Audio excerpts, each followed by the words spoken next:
Hello friends, welcome back to ProHut IT Services. Good to see you back.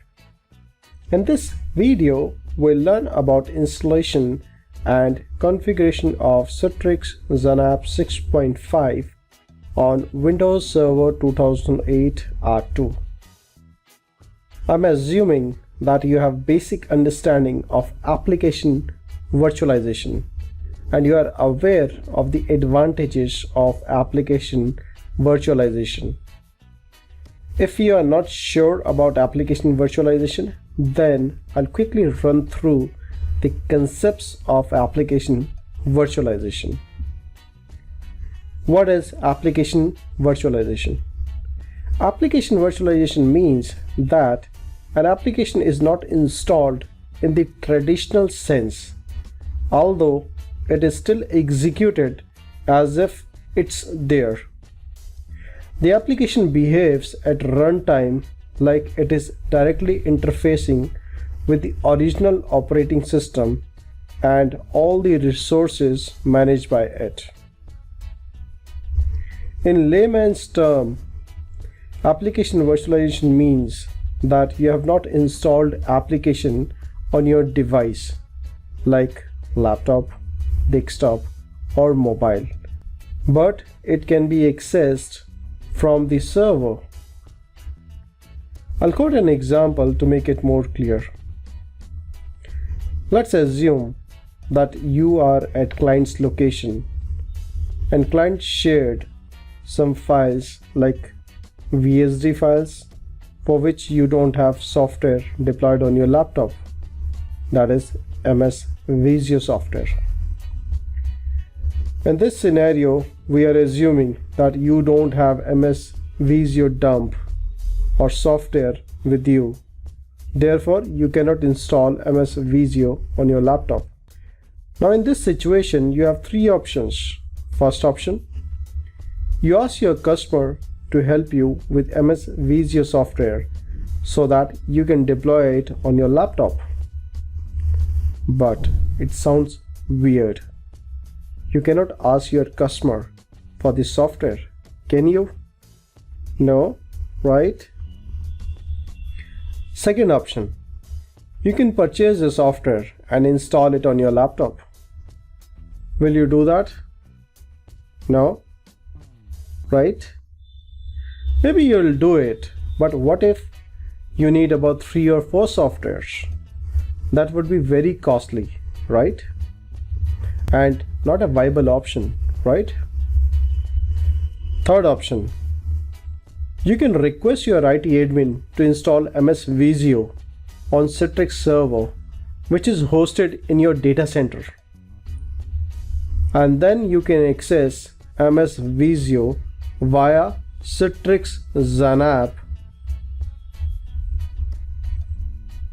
Third option, in which we are accessing application from server, is actually application virtualization.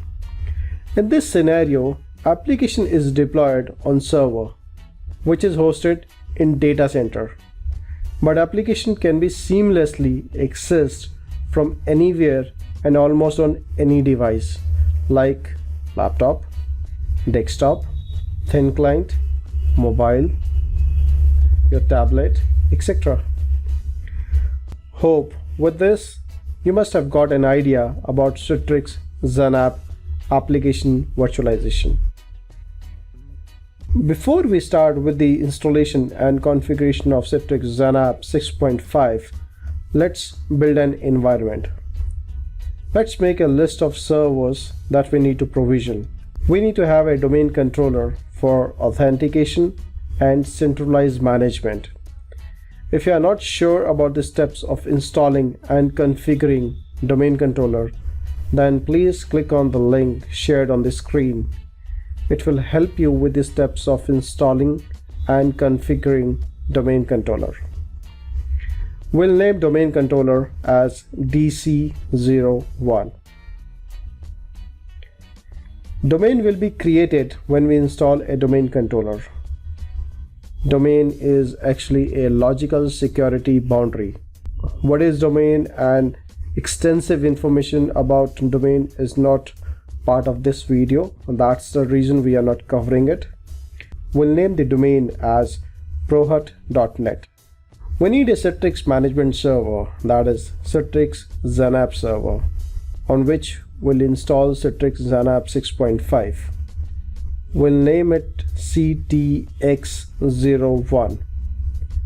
Please use either uppercase or lowercase while defining computer name, as Citrix license is case sensitive. For this video, we'll take uppercase. We need to have a database server for Citrix, that is data store server. It contains all the static information, example your farm configuration, published application configuration, server configuration, etc. For this lab, we'll use SQL 2005. You can even use SQL 2008 or SQL 2012. We'll name this box as DB01. We need web interface server. It's a kind of website which we need to create to access applications. End users will access this website to access applications. We'll name it WI01. We need license server on which we'll install Citrix licenses. We'll name it LIC01. To load balance our Citrix environment, we need one more Citrix server. We'll name second Citrix server as CTX02. In next video, we'll see the practical of installation and configuration of Citrix XenApp 6.5 on Windows Server 2008 R2. If you like this video, then please don't forget to like, subscribe and share. Bye, keep smiling and have fun.